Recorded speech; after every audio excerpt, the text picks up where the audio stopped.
여러분, 한 해 정말 빨리 가죠.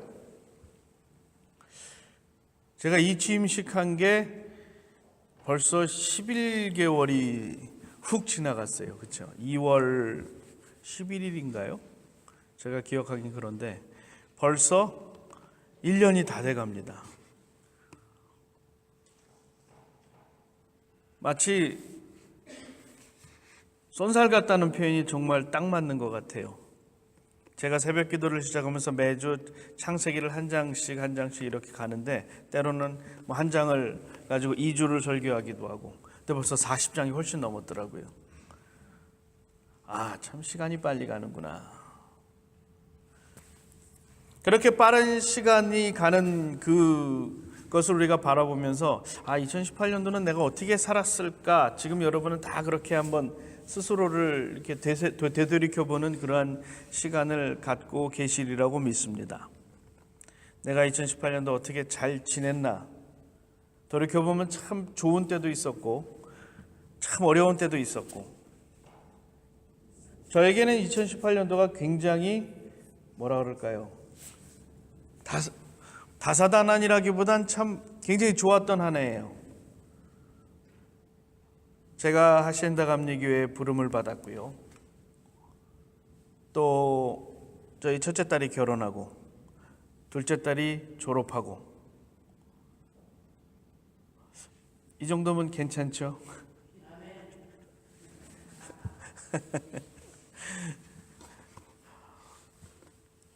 저에게는 2018년도가 참 굉장히 뜻깊은 한 해가 아닐 수 없습니다. 그런데 모든 이들이 다 똑같을 수는 없어요. 돌이켜보면 어떤 분들은 참 어려운 한 해였다라고 말씀하시는 분들도 있고, 어떤 분들은 이 한 해 그래도 내가 너무 그 전에 힘들었었는데 조금 내가 박차고 올라설 수 있는 힘을 얻은 한 해다라고 말씀하시는 분들도 계십니다. 그래서 자기 나름대로 2018년도를 평가를 합니다. 내가 어땠는가? 참 좋았다라고 이야기하는 분들도 있고, 어떤 분은 참 힘들었다고 이야기하는 분들도 있고, 심지어 어떤 분들은 2018년도가 빨리 지나갔으면 좋겠다라고 말씀하시는 분들도 있어요. 그런데 재미있는 것은 2018년도 12월 31일과 2019년도 1월 1일의 차이가 뭐죠? 누가 그러더라고요. 새해 눈을 딱 떠봤더니 어저께 뜬 해가 그대로 뜨더래요. 내가 어저께 잔자리에서 일어나고 내가 본 그 사람이 똑같이 그대로 있더래요. 하나도 변한 게 없더라는 거예요. 그런데 왜 마음이 설레는지 모르겠대요. 왜 마음이 설레지? 왜 그런가요? 무언가 우리는 새해라는 또 다른 출발점이라는 우리 나름대로 구분해 놓은 그 출발점에 서서 앞으로 1년 동안 열심히 달려가야 되는데, 그 달려갈 그 한 해에 대한 기대와 소망이 있어서 그런 것은 아닌가. 이전까지 내가 열심히 달려왔지만 때로 걸려 넘어지기도 하고, 내가 계획했던 일들이 어그러지기도 하고, 참 힘들고 어려웠던 일들이 내 뒷발을 잡기도 하던 한 해였지만, 2019년도에는 분명히 달라진 것은 없지만 내 마음이 달라지고 내 자세가 달라지고, 그리고 또한 내 중심이 달라질 것이다라는 희망을 갖게 되는 겁니다. 왜요? 새해니까. 그런데 여기서 중요한 게 있습니다. 제가 이제 학교에서 근무하면서, 신학교에서 근무하면서 배운 건데, 앞으로 더 쭉 나가려면 뭘 잘해야 되냐면 그 전에 있었던 일들, 그것을 잘 평가하고 반성해보고 잘한 것은 더 잘할 수 있도록 계획하고, 잘못된 것은 잘 수정하고, 때로는 폐기할 건 폐기해야 된다, 이런 걸 배웠어요. 그래서 계획하고 실행하고 평가한다. 평가는 평가와 수정이 꼭 같이 가요. 이 단계를 꼭 거치라고 이야기를 하더라고요. 마찬가지입니다. 우리가 2018년도를 이렇게 보면서 2018년도가 정말 어떠한 한 해였는지 완벽하게 좋을 수는 없어요. 그렇죠? 어느 누구도 한 해가 완벽하게 좋을 수는 없습니다. 좋은 것들도 있고 잘못되어진 것들도 있는데 우리가 그것을 평가해야 됩니다. 정말 잘된 게 왜 잘 됐을까? 운이 좋아서 잘 됐고 운이 나빠서 안 됐다. 이렇게 얘기하면 뭐 더 이상 뭘 할 수가 없어요. 그죠? 그러나 내가 어떻게 했더니 잘 되더라.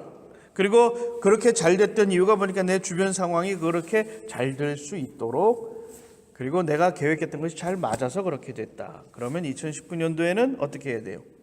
다시 주변 상황을 조금 더 잘 살피고 조금 더 어떻게 하면 더 잘 될 수 있을까를 잘 계획해야 돼요. 그런데 어떤 건 잘 계획했는데 안 되는 경우도 있어요. 왜 안 됐을까? 스스로 반성해 보면 뭐 여러 가지 이유가 있겠죠. 주변 여건이 안 맞는 경우가 있고, 그리고 나 스스로 계획은 잘했지만 실행을 잘 못했을 때도 있고, 그리고 여러 사람과 함께 하기로 했는데 몇몇 사람들이 삐그덕거리면서 못하는 수도 있을 수 있어요. 여러 가지 이유를 판단을 해서 이런 부분을 우리가 수정하면 내년엔 잘 되겠구나. 그렇게 해서 우리는 지난 한 해를 잘 평가해야 됩니다. 그런데 다양한 것을 우리가 평가하게 되는데 중요한 것을 우리는 정말 깊이 평가하고 되새겨보고 반성해야 될 것이 하나 있어요. 이것은 무엇이냐? 하나님과 내 관계에 대해서 우리는 가장 먼저 사실은 평가해야 됩니다. 우리는 다른 것들은 세밀하게 평가합니다. 내가 작년에 계획했던 사업 계획이 이러이러했는데 2018년도 잘 지내고 나서 연말이 돼서 보니까 요 정도 수익이 났고 이런 부분에선 문제가 있었고 잘 평가를 해요. 그런데 하나님과 내 관계에 대해서는 우리는 크게 평가하지 않는 경향이 있습니다. 어떻게 생각하면 하나님은 나의 아버지 되시고 하나님은 나의 가장 가까운 분 되시기 때문에 굳이 안 해도 되는 것이 아닌가라는 생각을 하게 돼요. 예를 들어서 제 딸들과 저의 관계를 굳이 연말되었다고 평가 안 하죠. 그렇게 세밀하게 평가하지 않습니다. 그럼에도 불구하고 우리는 그 관계가 항상 묻죠. 내 딸하고 관계가 어떻게 좀 어그러지거나 좀 이렇게 껄끄러운 부분이 없지 않는가. 그런데 하나님과의 나와의 관계는 조금 더 면밀하게 분석할 필요가 있다는 거예요. 정말 내가 하나님께 다가서기 위해서 지난 한 해 동안 정말 열심으로 기도하고 정말 하나님 앞에 나오기를 위해서 정말 예배드리고 하나님 앞에 나와서 하나님을 찬양하기에 얼마나 힘썼는지에 대해서 우리는 돌이켜볼 필요가 있습니다. 정말 우리의 마음에 하나님께 더 가까이 다가서고 하나님을 아는 지식을 얻고자 얼마나 노력했는지 우리 스스로 돌이켜봐야 돼요. 하나님을 아는 그 깊은 지식은 결코 이성적인 지식이나 학문적인 지식으로 깨달아지는 것이 아닙니다. 제가 클레어먼트 다닐 때 거기는 세계적인 석학들이 여러 분 계셨어요. 그러나 그렇다고 해서 그 사람들이 하나님을 가장 잘 아냐? 그렇지 않아요. 그곳에 세계적으로 가장 유명한 과정신학자인 잔 카비라는 분이 계셨어요. 그분은 세계적인 학자로서 존경받았지만 또 다른 면에서 존경받는 부분이 있어요. 좋은 목사로 존경을 받고 있었어요. 이분은 최고의 학자였지만 어떻게 하면 이 힘잃어가고 있는 미국 교회를 살려낼 수 있을까를 엄청 굉장히 고민을 많이 했어요. 그래서 끝까지 교회 안에서 아이들을 가르치고 목회자를 가르치는 일에 정성을 다했습니다. 그래서 그 제자들이 이 잔 카베에 대해서 뭐라 그러냐면 좋은 목회자였다. 그가 많은 지식을 갖고 있었기 때문에 훌륭한 목회자가 아니라는 거예요. 어떻게 하면 하나님께 더 가까이 갈 수 있을까를 고민하고 어떻게 하면 하나님의 교회를 더 잘 세울 수 있을까를 고민하면서 애를 쓰고 노력하는 그 모습 때문에 그의 제자들은 그가 참으로 좋은 목회자였다라고 고백을 합니다.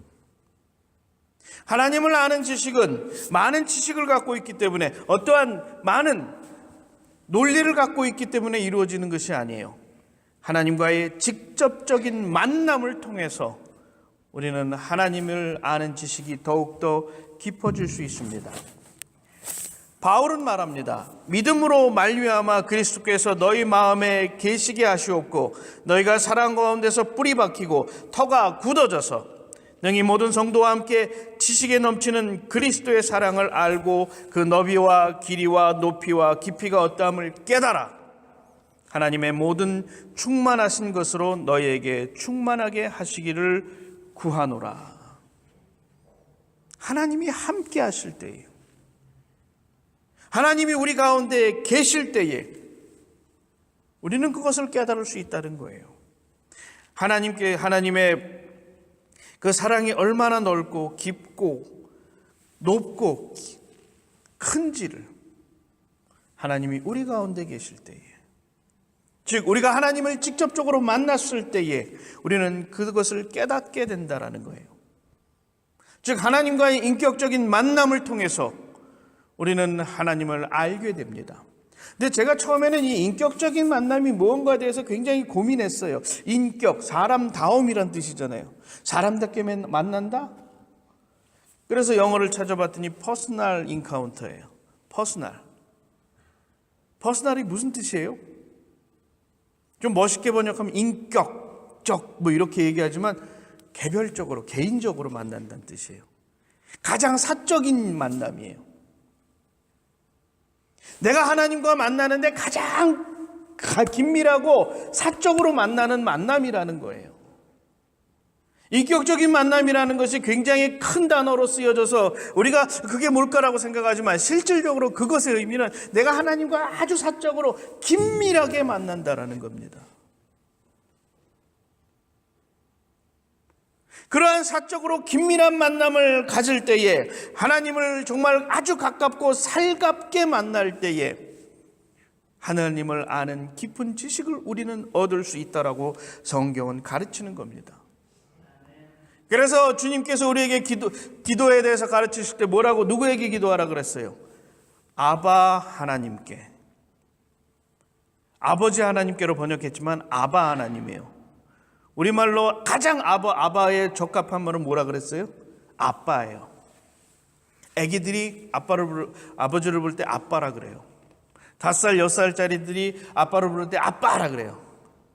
그리고 그냥 아빠 이렇게 부르는 게 아니라 아빠 하고 뭔가 이렇게 좀 톤이 달라요. 왜 그래요? 너무 좋은 사람이거든요. 나랑 정말 가까운 사람이거든요. 내가 좀 이상하게 얘기해도, 내가 좀 이상하게 행해도, 내가 가서 막 괴롭혀도 좋아하시는 분이 바로 아빠예요. 요만한 애들이 아빠한테 어떻게 대합니까? 3살, 2살, 3살짜들이 많이 하는 것 중에 하나가 다리에 매달려서 자기는 안 걷는데요. 이렇게 매달려 있어요. 그럼 아빠는 어떻게 해요? 그럼 걸어가야 해 그냥. 그리고서 재밌지 그래요. 그럼 빨리 가 그래요. 그렇게 누워있으면 어떻게 해요? 2살, 3살짜리들, 애기들은 꼭 아빠 배 위에 올라와요. 그리고 좋대요. 그게 아빠입니다. 내가 무엇을 하든 어떤 것을 하든 다 받아주고 품어주고 그것을 감내해 주시는 분, 정말 사랑으로 나를 온전히 받아주시는 분, 그분이 바로 아빠라는 거예요. 우리는 바로 그러한 만남을 하나님과 가져야 되는데 우리가 그것을 위해서 지난 한 해 동안 얼마나 노력했는가. 우리는 멀리 계신 하나님, 초월자 하나님에 대해서는 잘 알고 있지만 아빠이신 하나님에 대해서는 우리가 느끼고 체험하고 살았는가. 우리는 지난 한 해 동안 그것을 위해서 얼마나 노력했는지 우리는 고민하고 또 고민해 볼 필요가 있습니다. 그래서 나에게 하나님은 저기 멀리 계신 아버지 하나님이 아니라, 그래서 내가 조금이라도 잘못하면 채찍을 들고 오시는 무서우신 심판자 하나님이 아니라, 내가 좀 실수해도 옆에서 괜찮니? 해주시는 아빠, 내가 좀 떼를 쓰더라도 아이고 많이 힘들었나 보네 하면서 위로해 주는 아빠, 그런 하나님을 우리가 만나기 위해서 지난 한 해 동안 얼마나 우리가 기도하고 노력했는지 우리는 돌이켜볼 필요가 있다는 것입니다. 그리고 두 번째로 우리는 그러한 너무나 귀한 사랑을 받은 하나님의 백성으로서 우리가 그 사랑에 합당한 삶을 진심으로 살아왔는지 우린 돌이켜볼 필요가 있어요. 성도는 크리스찬이라고 합니다. 크리스찬. 그리스도와 같은 사람이란 뜻이에요. 예수님을 닮아가는 사람이란 뜻이에요. 예수님께서는 사랑을 보여주셨어요. 온전한 사랑을 보여주셨어요. 섬기는 모습을 보여주셨어요. 자기를 낮추는 모습을 보여주셨어요. 우리는 그러한 모습을 닮아가려고 노력해야 돼요. 그런데 한 가지 딜레마가 있습니다. 우리가 항상 그렇게 살 수 있겠느냐? 사회생활 해야 되죠. 그리고 여러 가지 인간의 관계 속에서 그렇게만은 살 수 없는 게 바로 우리의 삶입니다. 그럼에도 불구하고 주님께서 우리에게 요구하시는 것은 그래도 좀 착하게 살아야 되지 않겠느냐? 하나님 보시기에 합당한 삶을 살아야 되지 않겠느냐? 그래도 오른밤을 때리면 왼밤을 낼 수 있는 그러한 정도의 삶을 살아야 되지 않겠느냐? 라고 요구하시는 거예요. 그러면 어느 정도 사는 것이 그 정도 사는 것일까? 사실 목사로서 고민이 많아요. 다 나눠주고 나를 따르라고 주님께서 요구하실 때 그 부자 청년이 얼마나 고민했어요. 그건 우리의 고민이에요. 너의 모든 시간을 다 드리고 너의 모든 재물을 다 드리고 너의 모든 힘을 다 드려서 주님이 원하시는 삶을 살라라고 요구하시는데 참 우리로서는 그것을 그대로 다 오케이 아멘 하고 하기가 상당히 어렵습니다. 그렇죠? 그렇다 그러면 최소한이라는 게 있잖아요. 그것은 어디쯤일까? 제가 고민을 많이 했어요. 정말 성도로서 최소한 하나님이 원하시는 삶을 사는 게 어느 만큼일까? 그런데 맹자를 읽다가 그 비슷한 답을 얻었어요. 참 가끔 너무 재밌더라고요. 맹자란 분들도 지혜로운 사람이구나. 이분이 이제 왕과 대화를 했어요. 왕이 자기가 좋은 왕이 되겠느냐라고 물었는데 왜 그러냐 그랬더니 사람들이 자기를 뭐라 그럴까 너무 구두쇠고 그렇게 얘기한다라고 얘기를 한다는 거예요. 그래서 왜 그러냐 그랬더니 자기가 하루는 이렇게 공에 서 있는데 소가 한 마리 이렇게 끌려가더래요. 그래서 보니까 소가 너무 불쌍해 보이더래요. 그래서 그 소가 뭐냐 그랬더니 흔종의식, 종을 만들고 나면 종이 깨지지 말라고 제사를 드리기 위해서 드리는 의식이 있는데 그 의식에 제물로 바치기 위한 소라는 거예요. 그래서 보니까 너무 불쌍한 거예요. 그래서 왕이 그랬대요. 그러면 그 소는 좀 놔주고 양을 하나 잡아서 제사를 드려라. 그랬더니 백성들이 뭐라 그랬더냐면 아니 소나 양이나 무슨 차이인데 소가 아까워서 저 왕은 양을 드리라 그랬다. 참 자린고비다. 이런 식으로 비난을 했다는 거예요. 그러니까 맹자가 그 얘기를 듣고 나서 정말 소가 아까우신 거냐라고 물었더니 그건 아니다. 그날 소가 이렇게 끌려가는 거 보니까 너무 불쌍하더래요. 눈이 이만한 소가 자기 죽으러 간다는 걸 알고 너무 슬픈 눈으로 끌려가더래요. 그래서 자기가 너무 마음이 치근해서 얘는 못 죽이겠다. 그래서 소를 잡지 말라 그랬다는 거예요. 그러니까 맹자가 듣고서 그랬구나. 그랬네요. 그러면서 맹자가 얘기하기를 그런 마음이면 백성들도 잘 다스릴 수 있다. 왜냐하면 소는 지금 앞에 있었고 그가 참 불쌍하고 측은한 상황에 놓인 것을 볼 수 있지만 양은 그렇지 않다라는 거예요. 양은 보이지 않았기 때문에 그렇게 얘기를 할 수 있다라는 거예요. 비록 왕이 아주 지혜로운 사람은 아닐지라도 내 앞에 있는 불쌍한 사람을 보면서 측은해하고 그를 도우려고 하는 마음을 가진 사람 같으니 왕으로서 그래도 나쁘지 않은 좋은 왕으로서 나라를 다스릴 수 있겠다라고 얘기를 하더라는 거예요. 제가 그것을 이렇게 들으면서 그런 생각이 들었어요. 그리스도인이 하나님이 원하시는 선하고 착한 삶을 사는 최소한은 어디겠느냐? 내 눈에 보이는 가난한 사람들, 내 눈에 보이는 어려운 사람들을 나아가서 도울 수 있는 그 첫 번째 마음이 있다면, 최소한 그 정도 마음이 있다면 하나님께서 그 정도는 받아주시지 않을까. 그래서 우리가 한번은 내년에는 어떤 기준을 하나 삼았으면 좋겠어요. 우리가 나아가서 선교를 해야 되는데, 우리가 나아가서 다른 일을 도와야 되는데 어디부터 할까? 여러분 마음에 정말 이 사람들을 내가 돕고 싶다, 이 사람들을 내가 나누고 싶다고 하는 사람 먼저 행할 수 있다면 하나님께서 최소한 그 마음을 받아주시지 않을까, 이런 생각을 해보게 됩니다. 그래서 우리가 기준을 한번 세워볼 필요가 있다는 생각을 해봤어요.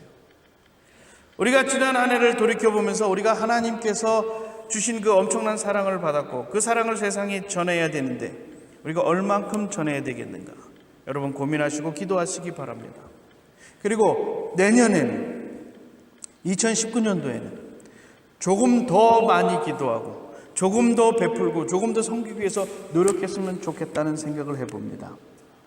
특별히 수요 예배, 저희가 기도하고 찬양하고 말씀을 듣습니다. 왜 그런 시간을 마련했느냐? 이 바쁜 세월에 정말 얼마나 바빠요. 그럼에도 불구하고 그렇게 3일 예배를 드리는 것은 우리가 시간을 정해서 매일 집에서 신앙훈련하고 기도하면 얼마나 좋겠어요. 그렇죠? 그런데 물어보니까 집에 와서 피곤하니까 푹 쓰러져 자기도 바쁘대요. 씻고 자기도 바쁘대요.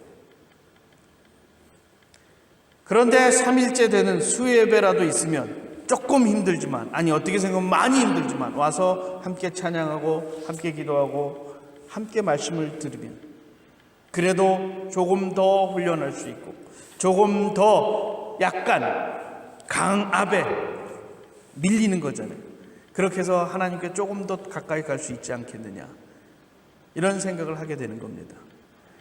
여러분 앞으로 수요예배 많이 참석하시기 바랍니다 라고 말했을 때는 아멘 해주시면 제가 대단히 감사하죠. 하나님과의 관계가 더 깊어질 수 있도록 2019년도 노력하시기 바랍니다. 하나님의 관계가 회복되어지고 하나님의 관계가 올바로 서면 그 나머지 문제는 어떻게 돼요? 아멘. 만사형통될 줄 믿습니다. 모든 존재의 근원되고 모든 관계의 근원 되시는 분이 하나님이십니다. 하나님과의 관계가 올바로 세워지면 그 나머지 문제는 하나님께서 해결해 주셔요. 내가 해결하는 게 아니라 하나님께서 해주십니다. 하나님과의 관계가 새로워지는 것, 그것이 가장 중요합니다. 2018년도 여러분 한 해를 돌이켜보며 내가 좀 부족했었네 라고 여기시는 분이 있다면, 여러분 지나간 것이니 어쩔 수 없어요. 그럼 어떡하겠어요, 그렇죠? 그러나 2019년도에는 지나간 거는 하나님 이미 지나갔습니다, 죄송합니다 하고 넘어가시면 돼요. 2019년도에는 이제 잘하겠습니다, 그리고 잘 하시면 됩니다. 2019년도 하나님과의 관계가 더욱더 깊어지고 더욱더 굳건히 세워지시기를 바랍니다. 그 관계가 회복되어질 때 여러분의 모든 일들이 주 안에서 온전히 해결되어질 줄을 믿습니다. 기도하시겠습니다. 사랑이 많으신 하나님 아버지 감사합니다. 우리가 살아가는 동안에